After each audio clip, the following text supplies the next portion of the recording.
I hear people say this all the time and I cringe because I know it's not true anymore, is why don't you just get a job? Or they want to be like this. They choose to be like this and they don't. 2012, we started handing out groceries. I knew it was always Tony's vision to be very giving and supporting of our community, so we asked him if we could turn the sprinkler room into a food pantry, and of course he was on board. When we started the Water's Edge, a part of our vision was to serve the community with no strings attached. That's still our heart. It's still one of our core values. That's the ministry that we do, is we reach out to the city, not expecting anything in return. And so when Kelly and Lisa and their team began to minister to the homeless people, it fit right on in with who we were, because there's nothing in return for that. It's just giving out love and giving out hope.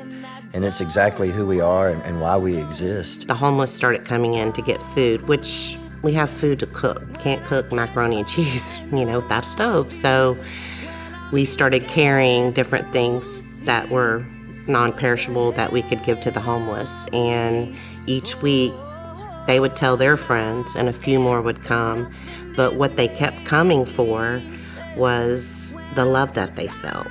I guess within a year or two, they were serving at the food pantry. They were making the food bags, and they still to this day do. When we first started, we started just feeding on certain days, and that has grown into cooling centers, warming centers, sheltering when the city allows us, shower trucks, you name it. I think we've done it. When people think about the unhoused community, they speak in generalities.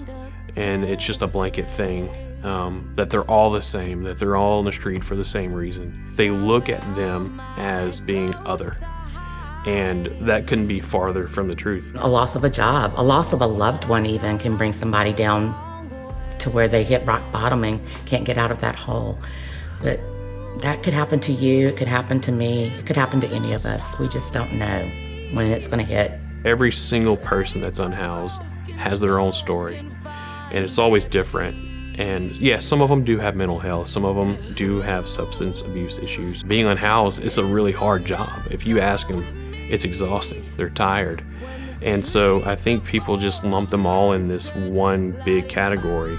And I think it's a disservice to the person that they are to do that. When this first started, I had no knowledge of homelessness. I knew nothing.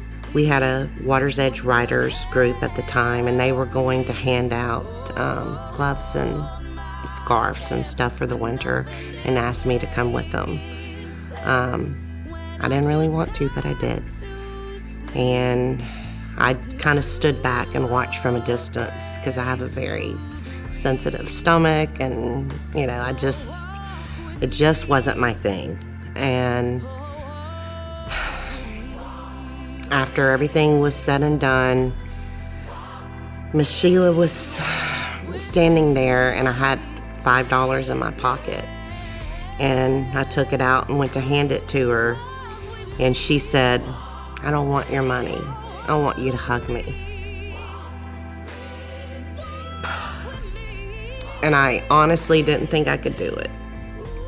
But I just closed my eyes and I wrapped my arms around her, and in that instant, that quick, God changed my heart. And I was the broken one, not Miss Sheila. And then it became an obedience thing, my calling.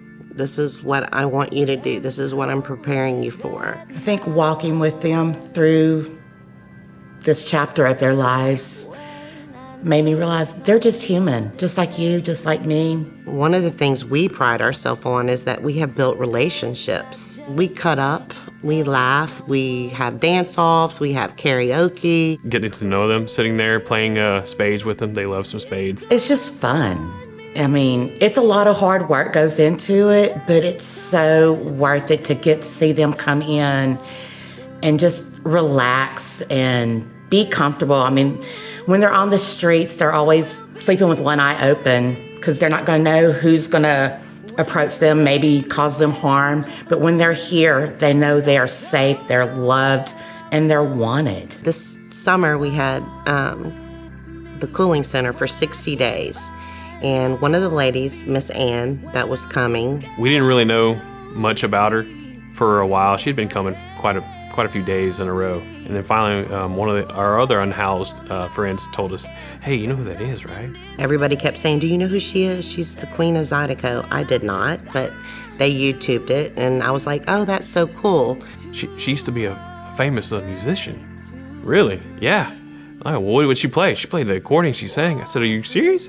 Yeah, she's a local legend around here. I said, okay, well, I wonder if she'll play for us. And so we asked her and we talked to her, and she said, oh no, I don't play anymore. And we asked her why. She said something happened to her accordion. I asked her first, would you play for us if we got you an accordion? And she said yes.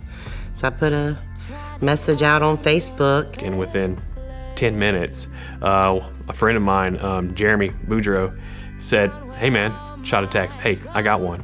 Somebody brought us an accordion, and it was like she hadn't played in 13 years, and she never missed a lick. As soon as we showed her this accordion, you could just see the magic, on her face. She just lit up. As soon as she picked it up, it was like she never put it down. And she just starts playing, and the whole place just goes quiet. And as she's playing, you can see her feet start tapping, and she starts jigging back and forth. And then everybody's just mesmerized, and we're all crying because it's like she hasn't played in forever, but like she's never stopped at the same time. She started squeezing that box, and everybody was clapping, and the tears were flowing. It was amazing. So after the first time we sheltered with them, they called us and messaged us and was telling us they all gathered up together, held hands, and prayed for another conference so they could come and hang out and have that family atmosphere around them again. It just touches our hearts so much because they are our family. So one of our homeless messaged me, and he said, today is my birthday, Miss Kelly. And I was like, oh, well, happy birthday, James. And he said, I've never had a birthday party. Do you think you could come tell me happy birthday?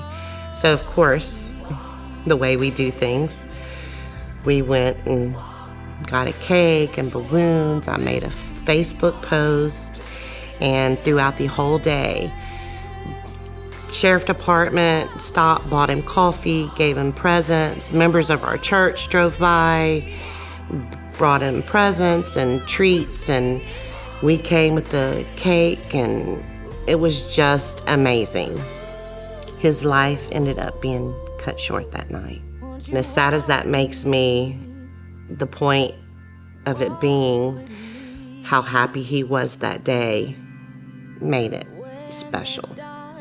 I think some of the best parts of this is when we've earned their trust enough to where they can come to us, and when they're ready to become clean, get sober, and move on to that next phase of their life, to get out of that hole that they got stuck in, because that hole gets deep and it's hard to get out of. We're tired of just feeding, although that's super important. We want to see people get off the streets. Originally, I wanted shelters because we have none. We couldn't get that passed, so the next best thing for us to do was to go to a building where we can provide showers, laundry, food. We don't want to stop at just feeding. Kelly and Lisa would like to do so much more. They've gotten people into rehabs, gotten into their own apartments. They've gotten clean and off of addiction and drugs and things like that. And so we would like to have a more robust ministry when it comes to that in the future. We could provide so much more for them. More resources would be available. It would give them something that they could say, yeah, that's for me. And there's people there that do care, and they know that it's safe. They have a safe place to be able to go and wash their clothes, get a meal, take a shower, do the things that they need to do to get a job, to be clean, to prepare their resume. And we want to provide the next step for them, so they will be able to come here, shower, get clean, and go to work. We have nothing like it in Lake Charles, and we have to have this to move to the next stage.